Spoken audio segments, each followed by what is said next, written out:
Olá, esse daqui é um vídeo para melhorar o seu Economics. Fazer um tchaca-tchaca na buchaca. Nesse vídeo aqui eu vou te explicar um pouco sobre alguns agregados macroeconômicos, sobre algumas medidas que a macroeconomia utiliza para sintetizar algumas informações importantes, como por exemplo a produção, como por exemplo a renda de um determinado país.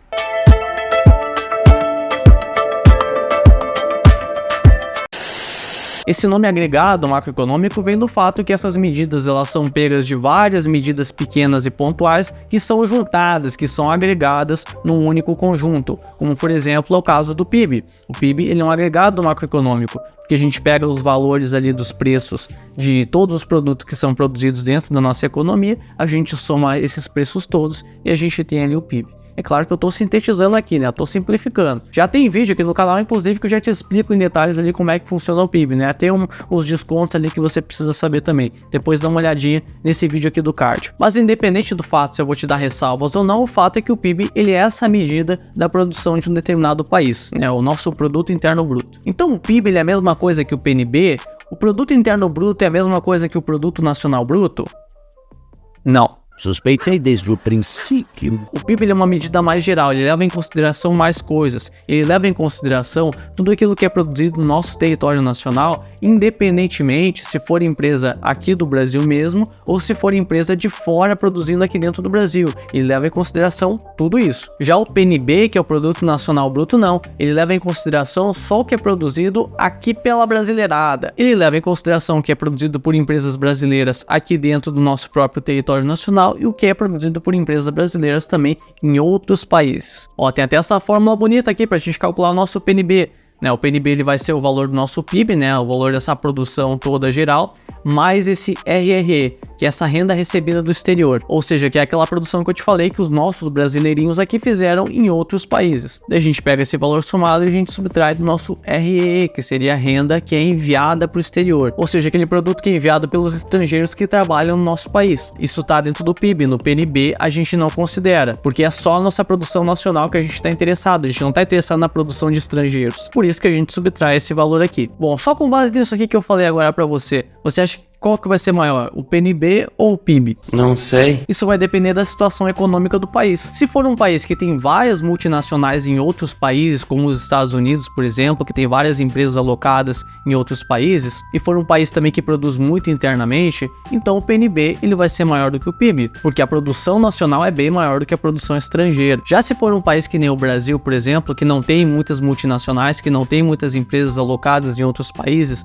mas que tem muitas multinacionais de outros países aqui dentro, nesse caso a situação vai ser inversa. Nesse caso o PNB, que é o Produto Nacional Bruto, vai ser menor do que o PIB. Outro agregado macroeconômico interessante que a gente tem também é o PIL, que seria o Produto Interno Líquido. Esse PIL ele é calculado subtraindo o PIB da depreciação. A depreciação é referente ao fato que as coisas vão perdendo o valor delas com o decorrer do tempo. Se você compra um prédio ali para você locar ali como um imóvel, esse prédio ele pode valorizar como ele pode desvalorizar também. Se você não pintar ele com recorrência, se ele for degradando aos poucos, ele vai perdendo valor. Mesma coisa quando você compra um fogão, quando você compra uma geladeira, ela vai perdendo o tempo de vida dela. Então, diferente do PIB, esse PIL ele leva em consideração aquilo que foi produzido de fato com relação ao valor do produto. E essas medidas todas de produção que eu te falei até agora, elas não são uma medida exata de progresso econômico, porque crescimento a qualquer custo não é sinônimo de progresso. A gente também tem que avaliar o bem-estar. Para isso a gente tem, por exemplo, indicadores como o IDH, que é o Índice de Desenvolvimento Humano. Ele incorpora dados ali como, por exemplo, longevidade, educação,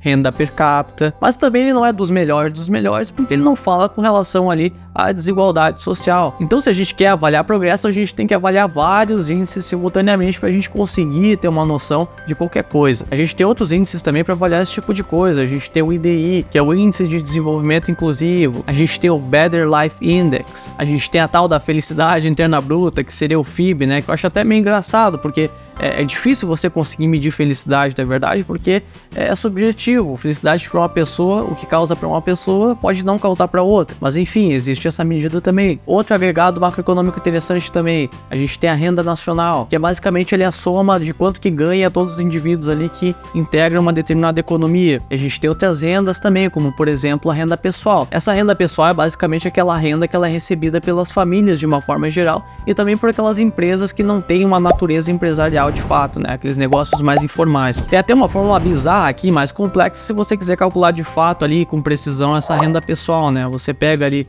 a renda nacional, você subtrai dos juros líquidos, mais os dividendos, né? Que a pessoa lá recebe ali quando ela é acionista de alguma empresa. A gente tem o RJBF, que seria a renda de juros de pessoa física. A gente subtrai dos impostos indiretos de empresas, a gente subtrai dos lucros corporativos, mais a transferência do governo para indivíduo e menos ali a contribuição para a Seguridade Social. E a gente também tem a renda que a gente chama de renda disponível, que ela deriva dessa renda pessoal. Essa renda disponível basicamente é a renda pessoal, menos aqueles tributos que são pagos para o governo e menos aquelas coisas que a gente gasta com o governo, mas que não são necessariamente tributos, tipo estacionamento público, essas coisas.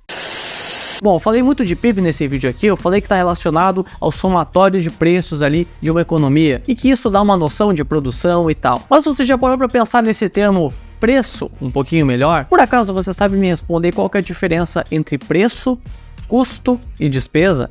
Te peguei, não é, rapaz? Se você quer saber essa diferença, principalmente do ponto de vista contábil, que é muito importante se você quiser empreender e começar um negócio, dá uma olhadinha nesse videozinho aqui do lado, porque ela te fala um pouquinho ali das terminologias da contabilidade.